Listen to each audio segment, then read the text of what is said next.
I'm Jake Gunther, the conference producer for this year's Renewable Origination Development Conference taking place in Chicago, Illinois, May 17th to 18th. This is going to be the first year that we're holding this event, so we're really excited about it, and we're hoping it's going to be, one of many to come. Today, I'm joined by Ryan Sherlock, the managing originator at Avangrid Renewables, for a short conversation in preparation for the event. Ryan, thank you for being here and taking the time to do this.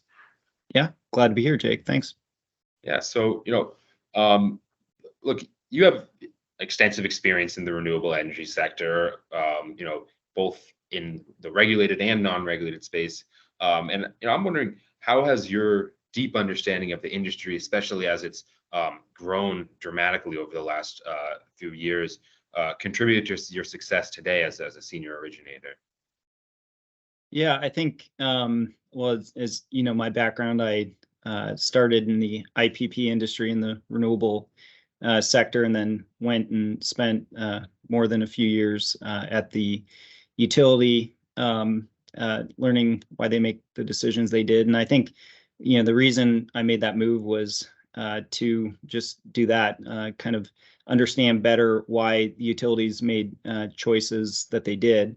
At that time, basically only entity buying renewables was utilities, and now, of course, we have a tremendous amount of C&I customers purchasing renewables. But learning, the decision processes, the frameworks that utilities and load serving entities need to make in procuring energy and renewables, and what they truly care about, I think it was a great experience. So I'd recommend it if you have the chance to go spend just under a decade at a utility. You should do so. Yeah. Well, I definitely would. If someone's not willing to do that, at least recommend them getting involved in renewable energy and understanding it, because the push for decarbonization certainly has never been higher as it is today. However, on the other hand, the concern for rising carbon emissions, global warming is also becoming definitely more common. But I guess I'm curious how those two converging things kind of inform your approach when you're approaching off-takers and kind of negotiating PPA deals. Yeah, sure. So, you're absolutely right. The interest in renewable energies has grown, just really exponentially, and continues to. The amount of announcements that you see on a monthly, if not quicker basis, for companies announcing new endeavors for getting to zero carbon and zero emissions, and then the legislation that we've seen passed across the country, but specifically here in the West, we've seen a number of the states pass increasingly more aspirational and aggressive energy and emissions reductions goals. So with all that, there's a tremendous amount of buyer interest in projects. I would say what we've seen is that's dovetailed with an increased difficulty in getting projects produced and across the line, and whether that's queue reform in PJM, or market reform in ERCOT, or just transmission constraints for distance in the western states. It's across the board, it's extremely difficult, but it's also created some great opportunities, and a lot of new counterparties entering the market. And what we found is the best way to navigate those constraints is just to really, it's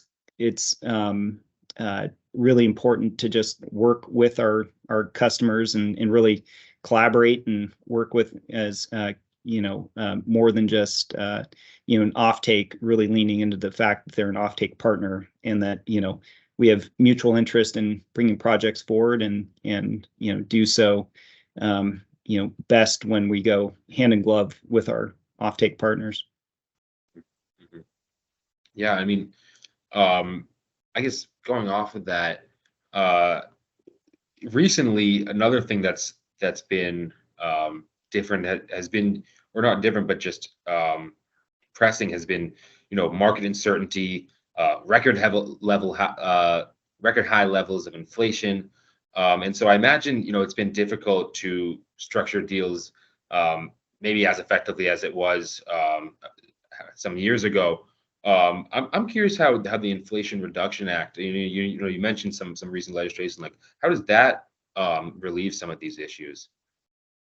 Yeah, I mean, the IRA has been incredible for providing layers of certainty to the industry. I think, um, uh, which despite the name, it really is very much a environmentally focused act, and I think being in business and trying to get deals done, uh, any deal will be destroyed by outsized amount of risk that can't be allocated between the parties, and the Inflation Reduction Act goes a long way to reducing risk. For example, the IRA and or sorry, the production tax credit and the investment tax credit, giving some certainty to those moving forward. I think right now we're still in kind of a bridge period where some of the rules are still being written and developed, and that creates some near-term uncertainty that I hope works itself out. But like what sort of bonus tax incentives you might qualify a given project, given community might qualify for, and how much what needs to be used as far as prevailing wage and all that kind of thing, which I think are all great parts of the IRA, but still parts that are being kind of worked out. So IRA ultimately has been tremendous benefit to the industry, but has also created its own levels of near-term wrinkles. Now, switching gears a bit, but still on a similar note, I'd like to ask you a bit about ESG. ESG, it's become something of a buzzword lately. But I'm curious, especially in your role, if you could define what you think it really refers to, and then going further, how it's going to drive future deals between renewable developers and major companies. Sure. Yeah. So I mean, yeah, you're right. The ESG, environmental social governance, like has certainly been politicized of late, and which is unfortunate. I think it's the corporate version of like emotional and social learning in schools, right? And so both cases they've been kind of politicized, which is unfortunately, but ultimately it's how to create a better relationship and a better framework for how business decisions are made. And I'm all for it, both at the the way that we for example here at Avangrid make our decisions for in the ESG space, and the reports we publish on a yearly basis, outlining those decisions, but also to your point, how that is able to facilitate a better transaction in the renewable energy space. We are well suited to consider these sorts of things, given renewables has always been kind of fundamentally about ESG, but I think moving forward, we see it more and more transaction by transaction and counterparty by counterparty that those considerations are extremely important and can really influence the type of RFP being conducted by the commercial customers we work with, and therefore the responses that we need to put in. I'd say also on a state level, we're seeing more and more legislatures and commissions putting those considerations in front of their utilities, and requiring a level of consideration for ESG that hasn't traditionally been been included. And so it's great. It influences the communities we look to go into, the continued good work we tend to do in the communities, to bring those kind of considerations forward. And so I think it's going to happen more and more, and I think ultimately it's going to be better for the entire industry. Yeah, I mean, I would agree. I think like it's yeah, like I mean, everything you said there, it's unfortunate that it's kind of been politicized, but overall, it's still when you get to the core of it, it's obviously targeting, making renewable energy, more dominant in how we power, the grid and how we power our world. And so obviously you're passionate about renewable energy. Is there something you can think of that maybe you've read or seen that has significantly influenced that your interest in this space, and your drive to kind of continue to try to grow it? Yeah, absolutely. I mean, years and years ago when it was alternative energy and still this kind of far off thing, there was less to guide you, and a few books and a few documentaries that really kind of became kind of guiding lights. But specifically, I'm a big book reader. I enjoy reading exciting nonfiction books about the renewable energy industry and just energy writ large.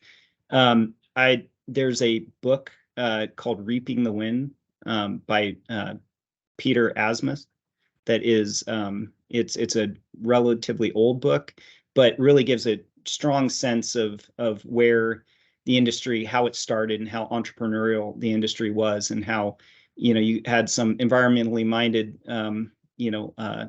oil folks and hippies and just pure money making entrepreneurs that all came together and created this industry that now employs hundreds of thousands of people. So that would be a really great book to look into. I think it's it's a little bit old and out of print, but worth looking. The other one I would definitely suggest anybody read is The Grid by Gretchen Bakke, which is, I've had the pleasure of meeting Gretchen. She's brilliant. Avangrid, we hosted her at a customer event about a year ago, and I would say what's cool about that book is it's the most approachable book on a very, very complicated topic, which is our energy grid and the business models that have grown to support it. So that would be another one I would absolutely suggest, and not just for energy nerds, for anybody that has an interest in learning about that space. Great, that's great. I mean, yeah, I don't know if I'm a full energy nerd yet, but I'm definitely passionate, and I'll We'll take get you those there, Jake. recommendations for sure. Yeah, yeah, I'll get there. I'll get there. Well, look, we've gone over a lot, and just to move towards the session that you're going to be speaking on at this year's event, which is on forecasting demand based on evolving buyer and off-taker net zero decarbonization and ESG targets and goals. Don't give everything away because we want everyone to come out to this event. But what's something that someone can stand to learn in attending this session? Sure. Yeah. I mean, I think what an attendee at the session that I'll help lead is really just a peek into the way that Avangrid and thinks about this evolving space, and how the conversations that we have with our customers has changed over the years, but even in the last few years in earnest, and how we expect it to change moving forward. It used to be energy and RECs, or just RECs, right? All we needed were the RECs, and then you could call it good. And our customers are really challenging us to come to them with products that are more evolved than that, and not just treating it like an accounting exercise, but really try and get to the heart of emissions reductions. And so I'm excited to share that conversation with those that show up, and at least from our perspective. Great. Well, look, Ryan, thank you very much for taking the time to chat with me. I'm looking forward to the event, and I'm hoping that this interview will allow some other people to see that as well. Yeah. Yeah, great. Thanks.